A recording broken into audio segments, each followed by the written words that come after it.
এই যে ছেলেটিকে দেখছেন তার নাম হচ্ছে তেসাং। তেসাং কোরিয়ার অনেক দরিদ্র পরিবারের একজন সন্তান। ছোটবেলা থেকেই সে অনেক মেধাবী একজন স্টুডেন্ট ছিল, কিন্তু পরিবারের হাল ধরার জন্য অনেক আগে সে তার লেখাপড়া ছেড়ে দিয়েছে। বর্তমানে সে একটি কোম্পানিতে সাধারণ একজন কর্মচারী হিসেবে কাজ করছে। তবে তেসাং সবসময় তার পরিবারকে একটু ভালো রাখতে চাইত, তাই সে বাড়তি কিছু টাকা উপার্জনের জন্য নিজের জীবন বাজি রেখে ইলিগেল মালামাল সাপ্লাইয়ের কাজ করত। সে অন্য দেশের বর্ডার পার করে নিজের দেশে বিভিন্ন অবৈধ মালামাল ট্রাকের মাধ্যমে সাপ্লাই করে নিয়ে আসত। কিন্তু এত ঝুঁকিপূর্ণ কাজ করে তার তেমন কোনো লাভই হতো না, বরং লাভ হতো কোম্পানির মালিকদের। কিন্তু তার এত কষ্টের পরও তাকে কেউ তেমনভাবে মূল্যায়ন করত না।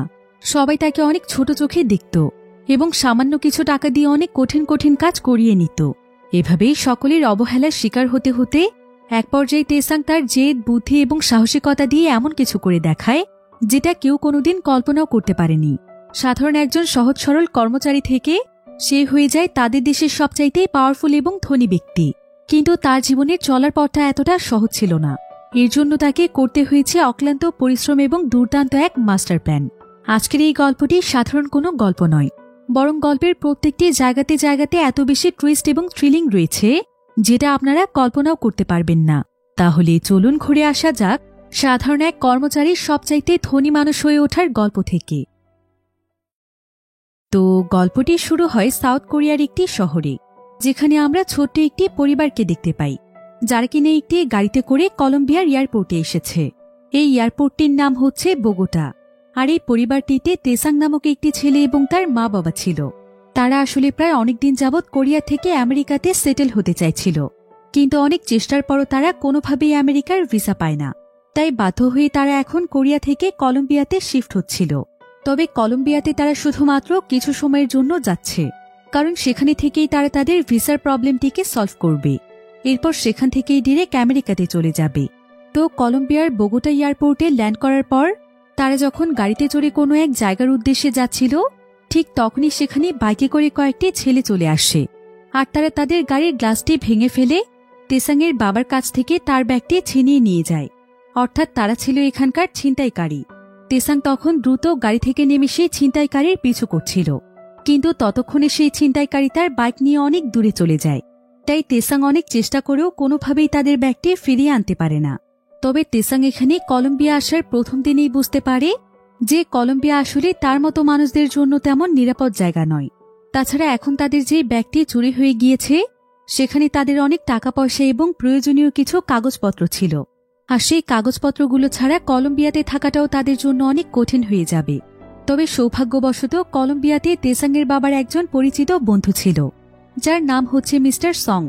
তাই তেসাং এবং তার পরিবার সোজা মিস্টার সং এর কাছে চলে আসে। মিস্টার সং যখন ইয়াং ছিল তখন সে অনেক দক্ষ একজন সোলজার ছিল।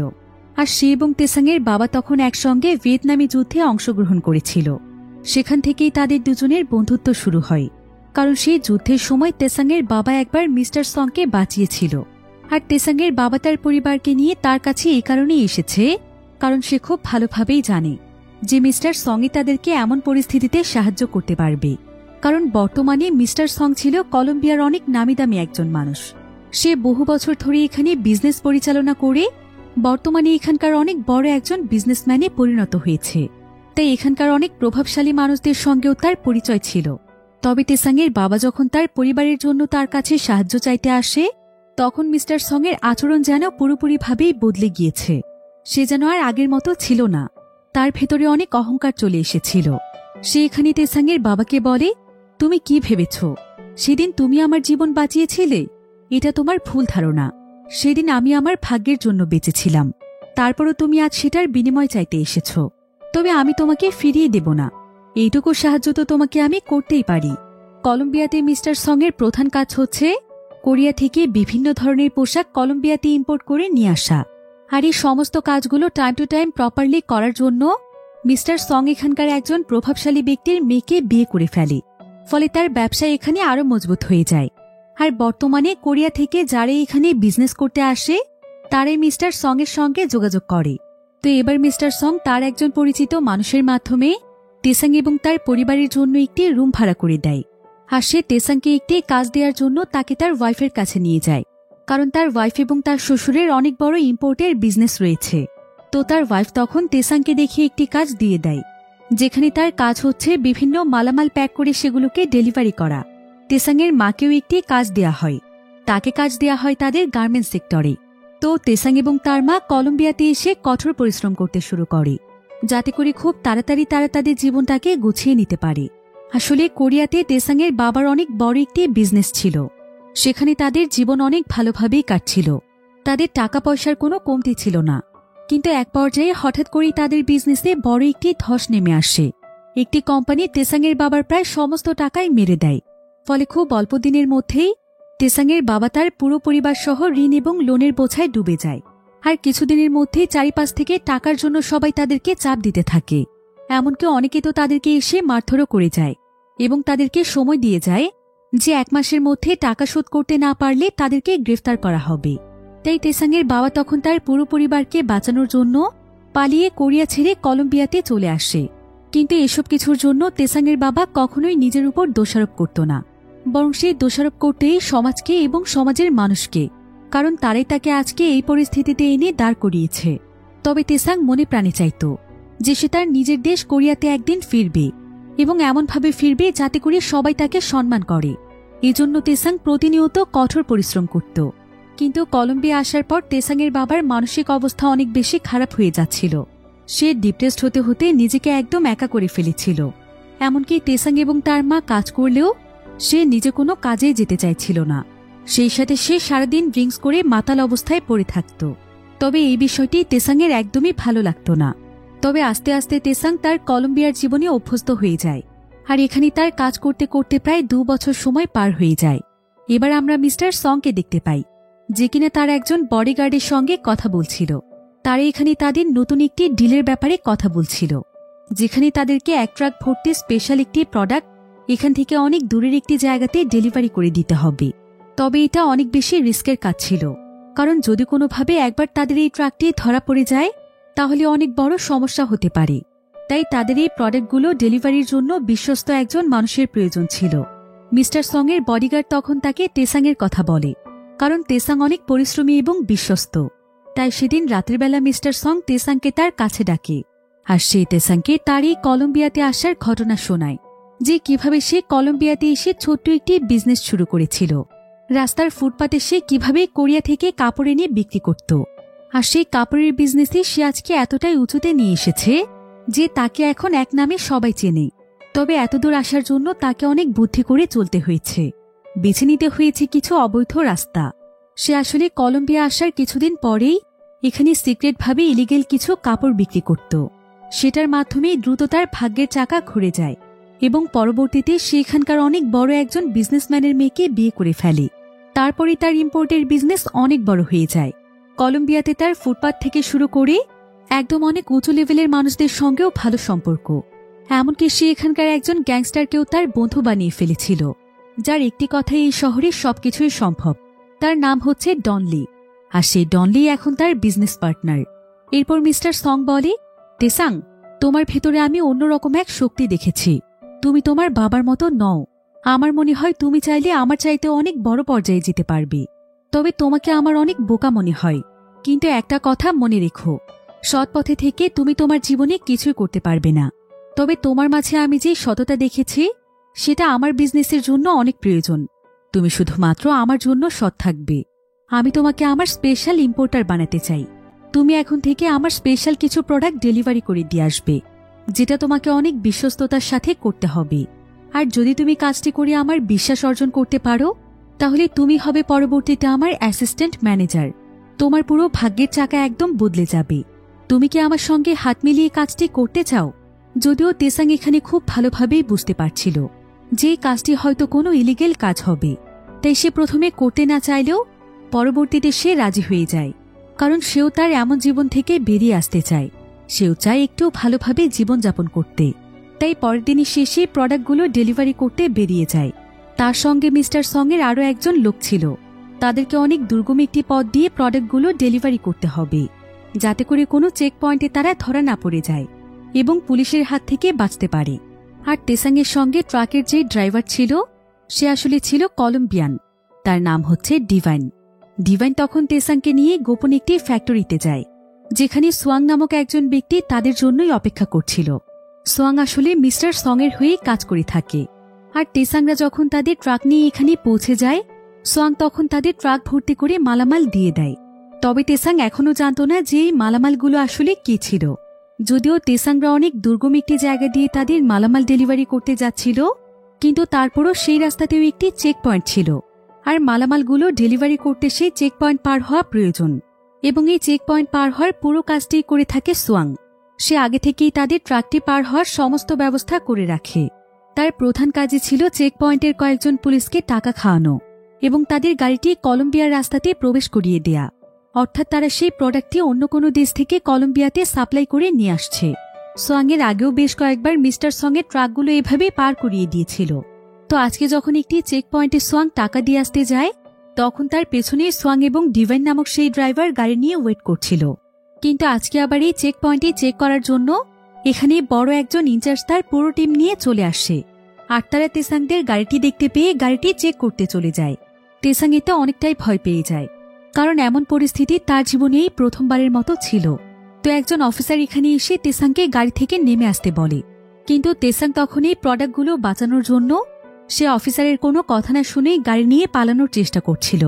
কারণ তেসাং চাইছিল মিস্টার সংকে খুশি করতে, যাতে করে মিস্টার সং তাকে বড় পদের কোনো কাজ দেয়। তাই তেসাং অনেক স্পিডে গাড়ি চালিয়ে চেক পয়েন্টটিকে ক্রস করার চেষ্টা করছিল, কিন্তু পেছন থেকে ইনচার্জের পুরো টিম গাড়িটির ভেতরে গুলি করতে থাকে, যার ফলে দেখা যায় যে গাড়ির ভেতরে থাকা অনেক মালামাল বাহিরে পড়ে যেতে থাকে। আর এখানে আমরা জানতে পারি যে আসলে গাড়িতে করে যে সমস্ত মালামালে স্মাগলিং করা হচ্ছে, সেই মালামালগুলো মূলত আসলে ছিল মেয়েদের আন্ডারগার্মেন্টসের পোশাক, যেগুলো কলম্বিয়াতে আমদানি বা রপ্তানি করা ছিল ইলিগেল। তাই এখন পুলিশ পুরোপুরিভাবে তাদের পেছনেই লেগে যায়। আর এভাবেই তেসাংয়ের গাড়ির পেছনেই ধাওয়া করতে করতে তেসাংয়ের গাড়িটি রাস্তার একটি সাইনবোর্ডের সাথে ধাক্কা লেগে অ্যাক্সিডেন্ট হয়ে যায়। তেসাং বুঝতে পারে যে সেই গাড়ি নিয়ে আর পালাতে পারবে না, তাই সে দ্রুত গাড়ি থেকে নেমে পড়ে এবং ওইটুকু সময়ের মধ্যে যতটুকু সম্ভব তার হাত দিয়েই মালামালগুলোকে সংগ্রহ করছিল। আর সেগুলো হাতে নিয়ে এসে পুলিশের কাছ থেকে পালানোর চেষ্টা করছিল। সে কোনোভাবেই মিস্টার সঙের বিশ্বাস ভাঙতে চাইছিল না। আর সে এইটুকু মালামাল এই কারণেই বাঁচাতে চাইছিল যাতে করে মিস্টার সং বুঝতে পারে যে সে মালামালগুলোকে বাঁচানোর জন্য আপ্রাণ চেষ্টা করেছে। তো পুলিশ তখন তেসাংকে বেশ কিছুক্ষণ ধাওয়া করার পর তার কাছে গিয়ে তাকে লাথি দিয়ে ফেলে দেয় এবং তারা তাকে সেখানেই অ্যারেস্ট করে ফেলে। সেই সাথে তাদের ট্রাক এবং ট্রাকের মালামালগুলো জব্দ করে ফেলে। তবে সোয়াং এবং ডিভান সেই জায়গা থেকে পালাতে সক্ষম হয়েছিল। তেসাং তো ভেবেছিল যে এখানেই তার পুরো লাইফ শেষ, তাকে হয়তো এখন অনেকগুলো বছর কলম্বিয়াতে জেল খাটতে হবে। কিন্তু তাকে জেলে নিয়ে আসার কয়েক ঘন্টা পরেই দেখা যায় যে সেই জেলের দরজার সামনে মিস্টার সং চলে আসে। তেসাং তাকে দেখে অনেক খুশি হয়ে যায়। এরপর সে তার প্যান্টের ভেতর থেকে কয়েকটি মালামাল বের করে মিস্টার সংকে দেয় এবং বলে যে সে শুধুমাত্র এইটুকু মালই উদ্ধার করতে পেরেছে। মিস্টার সং এতে তেসাংয়ের উপর অনেক ইমপ্রেস হয়ে যায়। তবে আসলে মিস্টার সঙের ক্ষমতা ছিল অনেক দূর পর্যন্ত, কারণ কলম্বিয়ার অনেক বড় বড় ব্যক্তিদের সঙ্গে তার ভালো সম্পর্ক রয়েছে। তাই তাদের পাওয়ারকে কাজে লাগিয়ে সে খুব সহজেই তেসাং এবং তার মালামালের গাড়িটি ছাড়িয়ে নেয়। আর এই ঘটনার পর তেসাংয়ের উপর তার অনেক ভরসাও তৈরি হয়ে যায়। সে তখন তেসাংকে তার মেইন টিমে ওয়েলকাম জানানোর জন্য একটি পার্টির আয়োজন করে, যেখানে তার সমস্ত পরিচিত মানুষেরা অ্যাটেন্ড করেছিল। মিস্টার সং তখন তেসাংকে সকলের সঙ্গে পরিচয় করিয়ে দেয় আর সবাইকে জানায় যে তেসাং এখন তার টিমের লোক। আর এখানে শুধুমাত্র সেই সমস্ত মানুষেরাই ছিল যারা কিনা মিস্টার সঙের এই বিজনেসে ইনভেস্ট করেছে। তারা সবাই আসলে কোরিয়ান ছিল। এখানে মিস্টার সঙের মিস্টার পার্ক নামক একজন বন্ধু ছিল, যে কিনা কলম্বিয়াতে এসে স্মাগলিং করে অনেক বড়লোক হয়েছে। সেই সাথে এখানে মিস্টার পোর নামক একজন ব্যক্তি ছিল। যদিও মিস্টার পোর বহুদিন আগেই কলম্বিয়াতে এসেছিল, কিন্তু এখন পর্যন্ত সে তার লাইফে তেমন একটা উন্নতি করতে পারেনি। সে মূলত একটি বার চালিয়ে তার জীবন পরিচালনা করে, তাই তার টিমের সবাই তাকে মিস্টার পোর বলে ডাকে। এবার সোয়াং এখানে তেসাংকে তার কথা বলে যে সে কোরিয়ার সবচাইতে পপুলার ইউনিভার্সিটিতে গ্র্যাজুয়েশন কমপ্লিট করেছিল। পরবর্তীতে সে একটি চাকরি পেতে অনেক স্ট্রাগল করেছে, কিন্তু সেখানে তার লেখাপড়ার যেন কোনো মূল্যই ছিল না। তাই সে তার জীবন বদলাতে কলম্বিয়াতে চলে এসেছিল। আর এখানেও সে তেমন ভালো কিছু করতে না পেরে একটি কার ওয়াশিং গ্যারেজে কাজ করত। আর যখন থেকে সে মিস্টার সঙের সঙ্গে হাত মিলিয়ে বিজনেস করছে, তখন থেকেই তার ভাগ্যই বদলে গিয়েছে। সেও এখন অনেক টাকার মালিক। এসব শুনে তেসাংয়ের মনে অনেক আশা জাগছিল। যে সেও হয়তো তার ভাগ্য পাল্টে ফেলতে পারবে। তো এখানে গল্প করতে করতে সকলের সঙ্গে তেসাংয়ের ভালো সম্পর্ক তৈরি হয়ে যায়। তো এভাবেই দেখতে দেখতেই প্রায় বেশ কয়েকদিন সময় পার হয়ে যায়। বর্তমানে তেসাংয়ে সোয়াংয়ের মালগুলো ডেলিভারির প্রধান কাজ করত। তারা পুরো টিম মিলে এতটাই সাবধানতার সাথে কাজগুলো কমপ্লিট করত যে সহজে তারা চেক পয়েন্টে ধরা পড়ত না। সেই সাথে তেসাংও প্রত্যেকবারই মাল সাপ্লাই করে নিয়ে আসার সময় এমনভাবে তার গাড়িগুলো সাজিয়ে রাখত এবং চেক পয়েন্টের অফিসারদের সঙ্গে কথা বলতো যে তার উপর আর কোনোভাবেই অফিসারদের সন্দেহ তৈরি হতো না, বরং তাকে নর্মাল একজন ব্যবসায়ী মনে করে ছেড়ে দিত।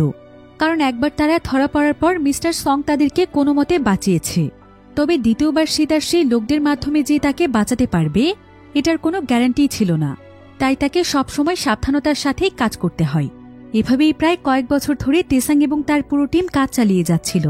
ফলে দেখতে দেখতেই তাদের এই ইলিগেল বিজনেস অনেক বড় হয়ে যায়। তারা সবাই মিলে অনেক টাকা উপার্জন করতে থাকে। তেসাংয়ের পরিস্থিতিও আগে থেকে অনেকটাই ভালো হয়ে যায়। আর বর্তমানে মিস্টার সংও তাকে অনেক বেশি পছন্দ করে এবং তার পুরো টিমের মধ্যে সে সবচাইতে বিশ্বাস করে তাকে। তেসাং আবার শুরু থেকেই মিস্টার সংকে বস বলে ডাকত। তাই মিস্টার সং একদিন তেসাংকে তার কাছে ডেকে বলে যে তেসাং এখন তার কাছে তার নিজের মানুষের মতো। তাই তেসাং যেন তাকে আজ থেকে আর বস না বলে, বরং সে যেন তাকে আঙ্কেল বলে ডাকে। কিন্তু তারপরও তেসাং তাকে বস বলে সম্বোধন করছিল, কারণ তেসাং তাকে তার সম্মানের জায়গাটা সবসময় দিতে চায়। এটা শুনে তেসাংয়ের প্রতি মিস্টার সং আরও ইমপ্রেস হয়ে যায়। অন্যদিকে আমরা সোয়াংকে দেখতে পাই। সোয়াং সিক্রেটভাবে তার টিমের সঙ্গে একটি প্ল্যান করছিল। সোয়াং এখানে তার টিমকে বলে যে সে অনেক বছর ধরে মিস্টার সং এর পার্টনার হয়ে কাজ করছে, যেখান থেকে সে মাত্র কয়েক % টাকা পায়। কিন্তু সে নিজে এখন কলম্বিয়াতে একটি বিজনেস করতে চায়। সে অনেক চিন্তা ভাবনা করে দেখেছে যে কোরিয়ার শীতের জ্যাকেটগুলো অনেক বেশি কোয়ালিটিফুল এবং সেগুলো দেখতেও অনেক সুন্দর, কিন্তু সেগুলো কলম্বিয়ার কোনো জায়গাতেই পাওয়া যায় না। তাই কলম্বিয়ার জন্য কোরিয়ান জ্যাকেট হবে একটি আনকমন প্রোডাক্ট। এজন্য সে ভাবছে যে সে সিক্রেটভাবে জ্যাকেটের বিজনেস করবে। কিন্তু এখানে সোয়াংয়ের একজন টিম মেম্বার বলে, আপনার কি মনে হয় যে কলম্বিয়ার মতো দেশে জ্যাকেটের মতো বিজনেস চলবে? ধরতে গেলে এখানে সারা বছরই গরম থাকে, এখানে শীত থাকে মাত্র কয়েকদিনের জন্য। তাহলে জ্যাকেটের বিজনেস এখানে কিভাবে লাভজনক হবে? সোয়াং তখন তাকে বলে, আমার মূল পয়েন্টটা আসলে এই জায়গাতেই যে কলম্বিয়াতে শীত খুবই কম সময়ের জন্য আসে। এখানে শীত কম থাকে বলেই তো এখানে লাভের পরিমাণটা বেশি হবে। কারণ এই অল্প কিছুদিনে শীতের সময়ে মানুষ যখন ভালো ভালো কালেকশন পাবে তখন তারা সেগুলোকে অনেক বেশি দামে কিনবে। আর শীত যেহেতু মাত্র কয়েকদিনের জন্য থাকবে, তাই এই কয়েকদিনেই মানুষ নতুন নতুন কালেকশন ট্রাই করার জন্য তারা এইটুকু সময়েই বারবার বিভিন্ন স্টাইলিশ জ্যাকেট কিনবে। আর এটাই হবে জ্যাকেটের বিজনেসের সবচাইতে বড় প্লাস পয়েন্ট। কিন্তু আসলে কলম্বিয়াতেও জ্যাকেটের বিজনেস ইলিগেল ছিল। তাই সোয়াং সিদ্ধান্ত নেয় যে সে তেসাংকে তার হাতে নিয়ে আসবে এবং তেসাংয়ের মাধ্যমে সে মালামালগুলো আনবে, ঠিক যেমনটা মিস্টার সং করে থাকে। তো এরপর সোয়াং তেসাংকে খবর দেয় আর সে তার বিজনেস আইডিয়ার ব্যাপারে সবকিছু তাকে বলে। সে তেসাংকে বলে যে তেসাং তো এখন মালামাল সাপ্লাই করতে অনেক বেশি দক্ষ, তাই সে শুধুমাত্র তেসাংয়ের সঙ্গে জ্যাকেটের বিজনেস করতে চায়।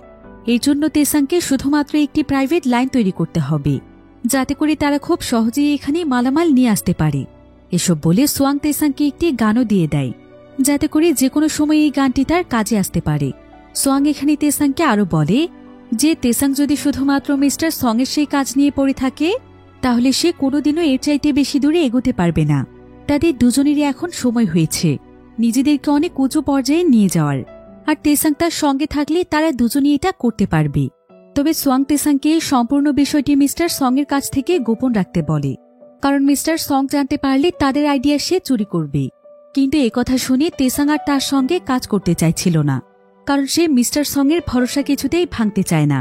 তবে সোয়াং তখন তাকে বলে যে তেসাং আসলে মিস্টার সংকে যতটা ভালো মানুষ মনে করে, মিস্টার সং আসলে ততটা ভালো মানুষ নয়। মিস্টার সং তার সঙ্গে এই কারণেই ভালো আচরণ করে, যাতে করে সে তাকে তার কাজে ব্যবহার করতে পারে। আর যেদিন মিস্টার সং এর তেসাংয়ের সঙ্গে সমস্ত কাজ শেষ হয়ে যাবে সেদিন সে তাকে ছুঁড়ে ফেলে দেবে। তাই তার আগে যেন তেসাং নিজে কিছু করে দেখায়, যাতে করে তাকে অন্য কারো উপর নির্ভরশীল হয়ে থাকতে না হয়।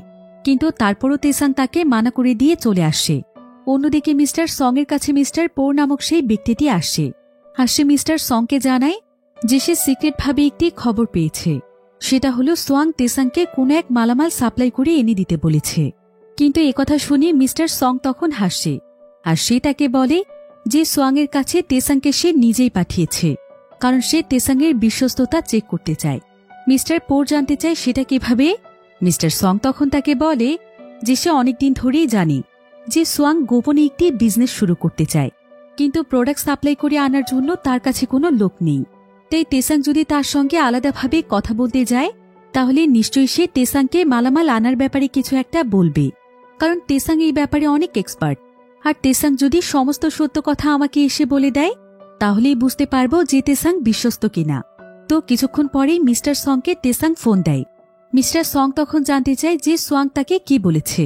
তেসাং তখন তাকে বলে যে সোয়াং তেমন কিছুই বলেনি, সে শুধুমাত্র তার কাছে জানতে চেয়েছে যে সে মিস্টার সংকে বিশ্বাস করে কিনা। মিস্টার সং তখন বলে তখন তুই কি বলেছিলি? তেসাং তখন বলে তখন আমি বলেছিলাম যার জন্য আমি দুবেলা খাবার খেতে পারি তার উপর অবশ্যই আমাকে বিশ্বাস করতে হবে। মিস্টার সং তখন তার কাছে জানতে চায় সোয়াংকে তোকে কোনো বিজনেসের ব্যাপারে কিছু বলেছে? তেসাং বলে না। এরপর তেসাং মিস্টার সং এর সঙ্গে দেখা করতে আসছিল, কিন্তু বাইরে দাঁড়িয়ে সে মিস্টার সং এর কথা শুনতে পায়, যেখানে মিস্টার সং বলছিল যে সে শুধুমাত্র তেসাং কেন পৃথিবীর কোনো মানুষের উপরই ভরসা করে না, সে তো শুধু সবাইকে ব্যবহার করে। এসব শুনে তেসাং বুঝতে পারে যে সোয়াং তাকে যা বলেছে সেগুলো সত্যি। এবার পরের শিপমেন্টে তেসাং যখন মিস্টার সং এর জন্য মালামাল আনতে যায় তখন তার মিস্টার সং এর কথা মনে পড়ে যায়। আসলে মালামালগুলো নিতে আসার আগে মিস্টার সং তাকে বলেছিল যে সোয়াং নাকি কোরিয়া থেকে স্পেশাল কিছু প্রোডাক্ট অর্ডার দিয়েছে, সেটা ট্রাকও তার ট্রাকের আশেপাশেই থাকবে এবং সোয়াংয়ের প্রোডাক্টের গায়ে ব্লু স্টিকার থাকবে। তাই তেসাং যেন সেখানেই তার ট্রাকটি বদলে ফেলে, আর সে যেন সেই ব্লু স্টিকারের সমস্ত প্রোডাক্টগুলো তার কাছে নিয়ে আসে, আর সোয়াং যেন কোনোভাবেই জানতে না পারে যে তার প্রোডাক্টগুলো মিস্টার সং এর কাছে এসেছে। তো মিস্টার সং এর কথা মতো তেসাংও সেটাই করে। সে কোরিয়ার বর্ডারের কাছে তার ট্রাকটি বদলে ফেলে। আসলে সকল ধরনের প্রোডাক্টই কোরিয়া থেকে আসার পর এক এক করে ডেলিভারির জন্য এই জায়গাতে রেখে দেওয়া হয়, আর এই প্রোডাক্টগুলোকে পাহারা দেয় ডিভাইন এবং মিস্টার সং এর সঙ্গে পার্টনারশিপে যারা রয়েছে তেসাং এক এক করে প্রত্যেকের মালামাল তাদের কাছে ডেলিভারি করে দিয়ে আসে। আর এক একজনের প্রোডাক্টে এক এক কালারের স্টিকার থাকে, তাই খুব সহজেই বোঝা যায় কোনটা কার প্রোডাক্ট। তো তেসাং তখন মিস্টার সং এর কথা মতোই সেই ব্লু স্টিকারের সমস্ত প্রোডাক্টের ট্রাকটি নিয়ে চলে আসে এবং সেটা সে মিস্টার সং এর ফ্যাক্টরিতে দিয়ে দেয়। প্রথমে তো তারা অনেক খুশি হয়ে যায়, কিন্তু যখন তারা বক্সগুলো খুলে দেখে তখন তারা এখানে স্পেশাল কোনো প্রোডাক্ট দেখতে পায় না, বরং এগুলো ছিল মেয়েদের আন্ডারগার্মেন্টস, যেগুলো সাপ্লাই তারা আগে থেকেই করত। তাই তারা ভাবছিল যে সোয়াং হয়তো তাহলে এই প্রোডাক্টটি অর্ডার দিয়েছে, কিন্তু এখানে দেখা যায় যে গতকাল রাতে তেসাং দুটো ট্রাকেরই প্রোডাক্টের স্টিকার বদলে ফেলেছিল। সে অরেঞ্জ স্টিকারের উপর ব্লু স্টিকার এবং ব্লু স্টিকারের উপর অরেঞ্জ স্টিকার লাগিয়েছিল, যাতে করে সোয়াং তার আসল প্রোডাক্টে পায়। এবং মিস্টার সং যেহেতু তাকে বারবার অরেঞ্জ কালারের স্টিকারওয়ালা প্রোডাক্টগুলো নিয়ে আসতে বলেছিল, তেসাংও তার কথা মতো সেটাই করেছিল। তাই তেসাংয়ের উপর মিস্টার সং এর কোনো সন্দেহ হয় না। সে ভাবছিল যে প্রোডাক্ট ডেলিভারির সময় হয়তো কোনো ভুল হয়েছে। এদিকে তেসাং তখন সোয়াংয়ের সমস্ত প্রোডাক্টগুলো তার ফ্যাক্টরিতে নিয়ে আসে। সোয়াং এতে প্রচণ্ড খুশিতে তেসাংকে জড়িয়ে ধরে, কারণ যদিও তেসাং তার সঙ্গে কাজ করতে রাজি হচ্ছিল না, তারপরও সে তাকে এত কঠিন একটি কাজ করে দিয়েছে, সে প্রোডাক্টগুলো তাকে এনে দিয়েছে। তাই সোয়াং তখন তাকে তার বিজনেসের পার্টনার বানিয়ে নেয়। আর কিছুদিনের মধ্যে তারা কলম্বিয়ার লোকাল মার্কেটে একটি শপ খুলে ফেলে এবং সেই শপের সামনের ফুটপাতেও তারা তাদের দোকান দেয়। আর তাদের এই বিজনেসের কিছুদিনের মধ্যেই দেখা যায় যে তাদের এই জ্যাকেটগুলো তাদের শহরে অনেক বেশি পপুলার হয়ে যায়। সোয়াং ঠিক যেটা ধারণা করেছিল সেটাই হয়। কলম্বিয়ার মানুষ জ্যাকেটগুলোকে অনেক পছন্দ করতে শুরু করে, আর মাত্র দুদিনের মধ্যে তাদের প্রথম শিপমেন্টে সমস্ত প্রোডাক্ট সেল হয়ে যায়। তাদের পুরো টিমের সবাই এতে অনেক খুশি ছিল। তেসাং এই বিজনেসের লাভ দেখে এতটাই খুশি হয়ে যায় যে সে এই বিজনেসটিকেই পার্মানেন্টভাবে করতে চায়, কারণ প্রথম শিপমেন্টেই তারা প্রচুর পরিমাণে টাকা পেয়েছিল। তবে সেই মার্কেটের আশেপাশে কলম্বিয়ার আরও বিজনেসম্যানরা ছিল, তারা ছিল কলম্বিয়ান জ্যাকেটের দোকানদার। তবে এখানে তেসাংদের জ্যাকেট আসার পর তাদের সেল অনেক বেশি কমে গিয়েছিল, কারণ তাদের জ্যাকেটের কোয়ালিটির তুলনায় কলম্বিয়ান জ্যাকেট ছিল খুবই নিম্নমানের। তাই সেই বিজনেসম্যান তেসাংদের উপর অনেক জেলাস হচ্ছিল। তো এভাবেই তেসাং তখন সোয়াংকে নতুন নতুন প্রোডাক্ট এনে দিত, আর সেই প্রোডাক্টগুলো প্রায় কয়েক মাস সেল করতে করতে তাদের বিজনেসও অনেক বেশি বড় হয়ে গিয়েছিল। তাই সোয়াং তখন মিস্টার সংকে তার হাতে নিয়ে আসার সিদ্ধান্ত নেয়, কারণ যদি সে মিস্টার সংকেও তার হাতে রাখতে পারে তাহলে তাদের এই বিজনেসের শিপমেন্ট তাদের জন্য আরও সহজ হয়ে যাবে। কারণ শিপমেন্ট সেক্টরে সমস্ত ক্ষমতাই ছিল মিস্টার সং এর হাতে। তাই সোয়াংরা যখন তাদের বিজনেসে লক্ষ লক্ষ টাকা উপার্জন করছিল, তখন সোয়াং তাদের বিজনেসের থেকে অনেক বড় অ্যামাউন্টের একটি টাকা মিস্টার সংকে দিতে শুরু করে। এতে বিনা পরিশ্রমে মিস্টার সং এর অনেক লাভ হচ্ছিল। তাই সেও তখন আর তাদের ব্যবসাতে কোনো আপত্তি জানায় না। সেও খুশি হয়ে সবকিছু মেনে নেয়। ফলে তাদের এই বিজনেস আরো অনেক সহজ হয়ে যায়। আর মিস্টার সংও তখন তেসাংকে সোয়াংয়ের সঙ্গে কাজ করতে বলে, কারণ এতে তারও এখন অনেক বেশি প্রফিট হচ্ছিল। তো এভাবেই মাত্র 1 বছর বিজনেস করার পর দেখা যায় যে তেসাং এবং তার পুরো টিম অনেক টাকার মালিক হয়ে যায়। তাদের কারো কাছে এখন টাকা পয়সার কোনো অভাব ছিল না। তেসাং সেই শহরে তার পরিবারের জন্য একটি বাড়িও কিনে ফেলে। এমনকি সোয়াংয়ের সাথে সে অনেক বড় বড় 5 স্টার হোটেল এবং রিসোর্টেও যায়। এরপর একদিন সোয়াং তেসাংকে অনেক এক্সপেন্সিভ একটি ঘড়ি উপহার দেয়। তেসাং জানতে চায় যে সে তাকে এত এক্সপেন্সিভ ঘড়ি কেন দিয়েছে। সোয়াং তখন তাকে বলে যে তেসাংয়ের জন্যই তার স্বপ্ন পূরণ হয়েছে। সে কলম্বিয়াতে একটি বিজনেস প্রতিষ্ঠা করতে পেরেছে। এখন তার স্বপ্ন হচ্ছে কলম্বিয়ার সবচাইতে বড় শহরে অনেক লাক্সারিয়াস একটি শপিং মল তৈরি করা। কারণ কলম্বিয়াতে কোরিয়ান প্রোডাক্টের চাহিদা অনেক বেশি। যদিও তার এই প্ল্যানটি অনেক ভালো একটি প্ল্যান ছিল, কিন্তু কলম্বিয়ার বিজনেসম্যানরা এমন বিজনেসম্যান নয় যে তারা এখানে চুপচাপ লাক্সারিয়াস একটি শপিং মল তৈরি করবে আর এদিকে সেই বিজনেসম্যানরা চুপচাপ সেটা দেখবে। তারা সবসময় তাদেরকে তাদের টার্গেটে রাখবে এবং টেনে নিচে নামানোর চেষ্টা করবে। তাই সবসময় তাদেরকে অনেক সাবধানে থাকতে হবে। অন্যদিকে আমরা সেই কলম্বিয়ান বিজনেসম্যানকে দেখতে পাই যে কিনা তেসাংদের বিজনেস নিয়ে অনেক বেশি জেলাস ছিল। এই বিজনেসম্যানের নাম হচ্ছে লিচ্যাং। লিচ্যাং আসলে লুকিয়ে লুকিয়ে সেই পুলিশ অফিসারের কাছে আসে যাকে মিস্টার সং টাকা দিয়ে তার টিমে রেখেছে। লিচ্যাং তখন সেই পুলিশ অফিসারকে অনেকগুলো টাকা দেয় এবং সেটার বিনিময়ে সে তাকে তার একটি কাজ করে দিতে বলে। সে বলে যে এর পরের বার যখন তেসাংদের প্রোডাক্টের শিপমেন্ট আসবে তখন সে যেন মেইন ইনচার্জকে খবর দিয়ে চেক পয়েন্টে নিয়ে আসে, কারণ তেসাংদের কাছে প্রোডাক্ট না পৌঁছলে তার বিজনেসে লাভ হবে। আর যদি সে তার এই সিম্পল কাজটি করে দেয় তাহলে সে তাকে আরো অনেক বেশি টাকা দেবে। আর সে যে এই কাজটি করেছে এই ব্যাপারে কেউই জানবে না। অফিসারও তখন এতগুলো টাকা পেয়ে তার কথায় রাজি হয়ে যায়। আর এবার যখন তেসাং এবং তার পুরো টিম কোরিয়া থেকে প্রোডাক্ট নিয়ে কলম্বিয়াতে আসছিল তখন সেই পুলিশ অফিসার আগে থেকেই খবর দিয়ে ইনচার্জকে চেক পয়েন্টে নিয়ে এসেছিল। ফলে সেখানে তেসাংদের সমস্ত কিছু চেক করার পর তারা সবাই এখানে ধরা পড়ে যায়। তাদের সমস্ত মালামালগুলোও পুলিশ জব্দ করে ফেলে। তবে এবার তাদের এই মালামালগুলোতে অনেকগুলো ইনভেস্টর ইনভেস্ট করেছিল, কিন্তু এখন এই মালামালগুলো পুলিশ জব্দ করে নেওয়ার ফলে তারা সঠিকভাবে সেই ইনভেস্টরদের টাকাগুলো ফিরিয়ে দিতে পারবে না। তাই চারিপাশ থেকে হঠাৎ করেই তাদের উপর অনেক প্রেশার পড়ে যায়। তার উপর এবছর তারা আর তাদের বিজনেসের কাজটি করতে পারবে না। আর কাজ যদি তারা না করতে পারে তাহলে তাদের অনেক বড় বিপদ হয়ে যাবে। ইনভেস্টররা তাদের উপর প্রেশার ক্রিয়েট করবে এবং আস্তে আস্তে তাদের বিজনেসও হয়তো বন্ধ হয়ে যাবে। তাই তাদেরকে এখন মালামাল আনার জন্য কোনো না কোনো প্ল্যান করতে হবে। এজন্য তাদের টিমের সবাই একসঙ্গে মিলে প্ল্যান করছিল যে আসলে কিভাবে তাদের এই জটিল সমস্যাটিকে সমাধান করা যায় আর এখন কোন জায়গা দিয়ে স্মাগলিং করে মালামালগুলো আনা যায়। তো এসব ব্যাপারে কথা বলতে বলতে তাদের টিমের ড্যান নামক একটি ছেলে বলে যে সে ভেনেজুয়েলা নামক একটি জায়গা চেনে আর বর্তমানে ভেনেজুয়েলাতে প্রচুর পরিমাণে স্মাগলিংয়ের মালামাল পড়ে আছে। তারা চাইলে আপাতত এই সিজনের জন্য সেখান থেকেই মালামাল সংগ্রহ করতে পারে। যদি তারা কোনো মতে বগুড়া সিটি পর্যন্ত পৌঁছে যায় তাহলে সেখান থেকে মালামাল আনাটা তাদের জন্য অনেক সহজ হয়ে যাবে, কারণ সেখানে সচরাচর কোনো চেক পয়েন্ট থাকে না। যদিও সেই মালামালগুলো আসলে কোরিয়ান প্রোডাক্ট নয়, তাই তারা চাইলে আপাতত সেই প্রোডাক্টগুলো দিয়েই কাজ চালাতে পারে। কিন্তু এখন সবচাইতে বড় সমস্যা হচ্ছে সেই ভেনেজুয়েলা শহরের আশেপাশের এলাকা ছিল তাদের শত্রুদের এলাকা, যাদের সাথে অনেক বছর আগে তাদের ঝামেলা হয়েছিল। তাই সেখানে চেক পয়েন্ট না থাকলেও অনেক বড় বিপদ রয়েছে। কিন্তু এসব কিছু জানার পরও তেসাং সেখানে যেতে রাজি হয়ে যায়, কারণ সকলের মতোই সে তার জীবনে যত অর্থ উপার্জন করেছিল সেই সমস্ত অর্থের মালামালগুলো পুলিশ জব্দ করে ফেলেছে। অর্থাৎ এই মিশনটিতে তার সারা জীবনের উপার্জন জড়িয়ে আছে। তাই যেভাবেই হোক এই কাজটি তাকে কমপ্লিট করতে হবে। সে কোনোভাবেই তার পুরাতন জীবনে ফিরে যেতে চায় না। তবে তেসাংয়ের এমন সাহসিকতায় তারা সবাই অনেক খুশি হয়েছিল। কিন্তু এখন যেহেতু তাদেরকে নতুন প্রোডাক্ট আনতে হবে, তাই এখন অনেক বেশি টাকার প্রয়োজন ছিল। এজন্য তাদের টিমে যতজন মানুষ রয়েছে তারা সবাই একটি ব্যাগের মধ্যে এক এক করে নিজেদের ভাগে টাকা দিয়ে দেয়। আর সেই টাকা ভর্তি ব্যাগটি দিয়ে দেওয়া হয় তেসাংকে, কারণ মালগুলো নিয়ে আসার জন্য তেসাংয়ে যাবে। এরপর তেসাং সেই সমস্ত টাকা নিয়ে তার বাড়িতে চলে আসে এবং শুয়ে শুয়ে চিন্তা করতে থাকে যে কিভাবে সেই প্ল্যানটিকে সাকসেস করবে। কিন্তু এমন সময় তেসাং তার বাবার আওয়াজ শুনতে পায় আর সে দ্রুত তার ঘর থেকে বেরিয়ে আসে।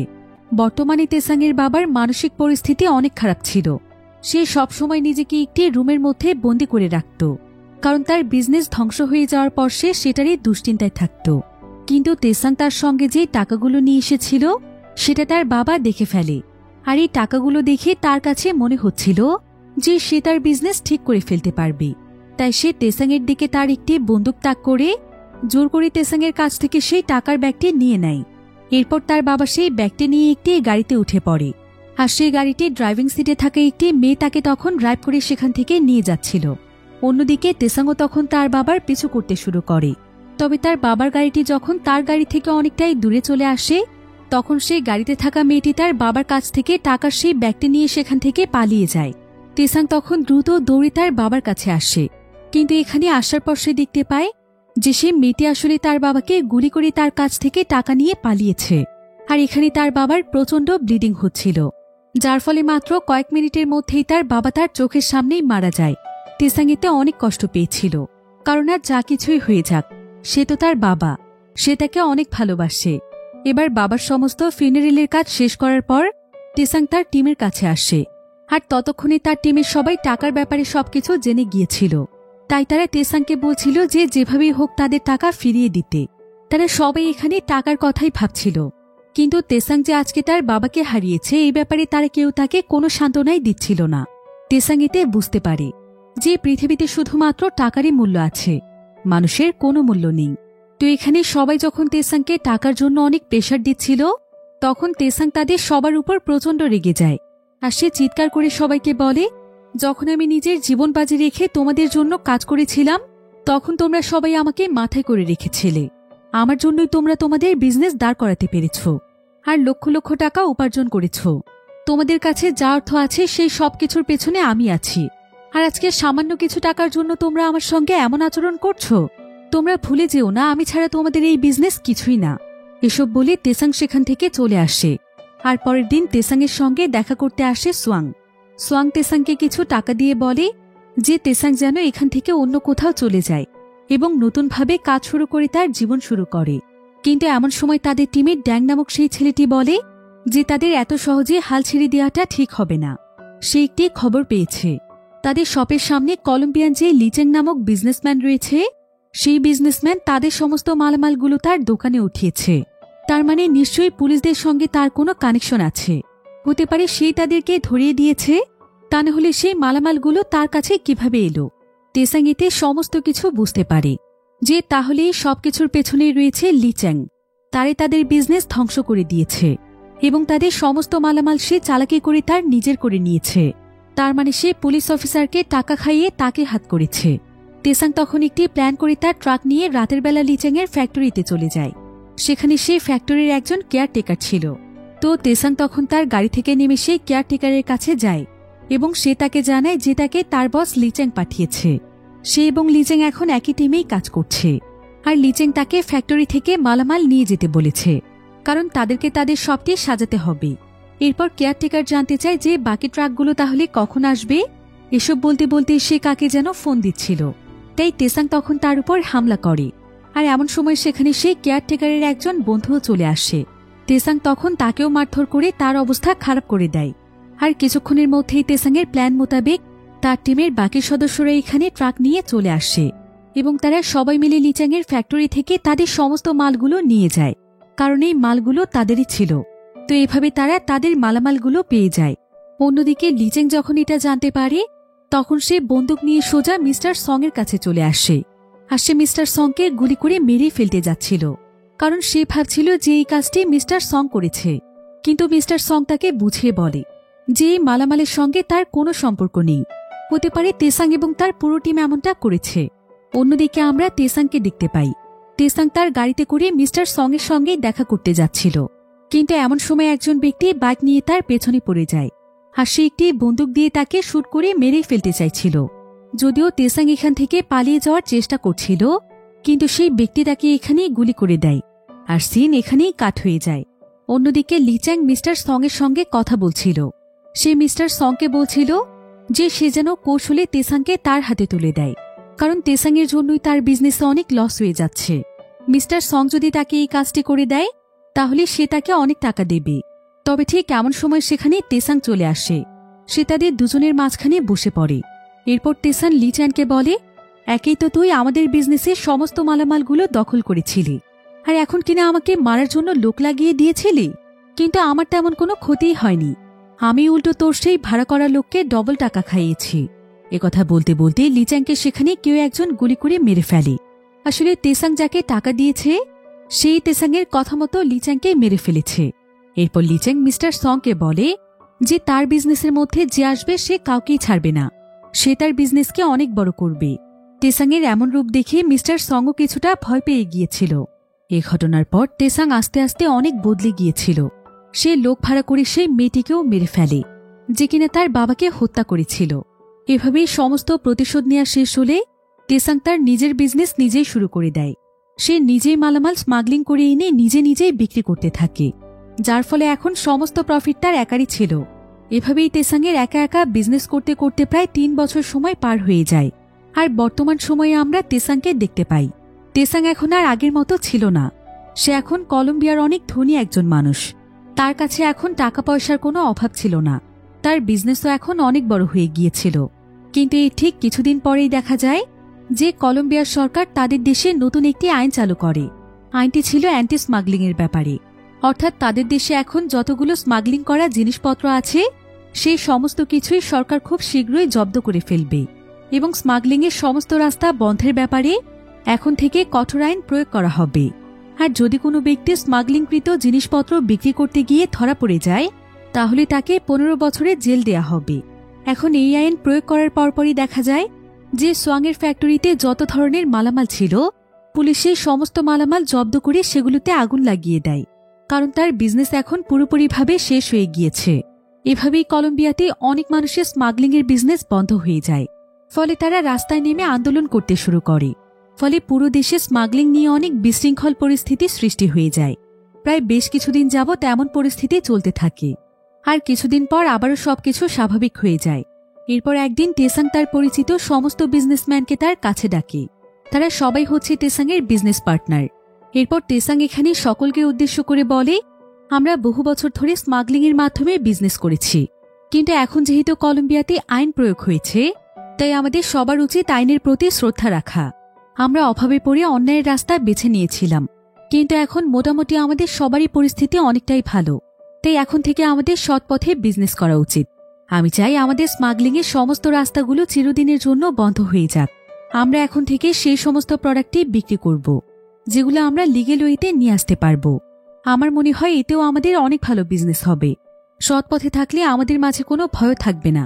আমরা সুন্দরভাবে বিজনেস করে আরো অনেক বড় হতে পারব। কিন্তু তেসাংয়ের এমন সিদ্ধান্তে অনেকেই খুশি হলেও মিস্টার সং, সোয়াং এবং আরও বেশ কয়েকজন বিজনেসম্যান মোটেও খুশি ছিল না।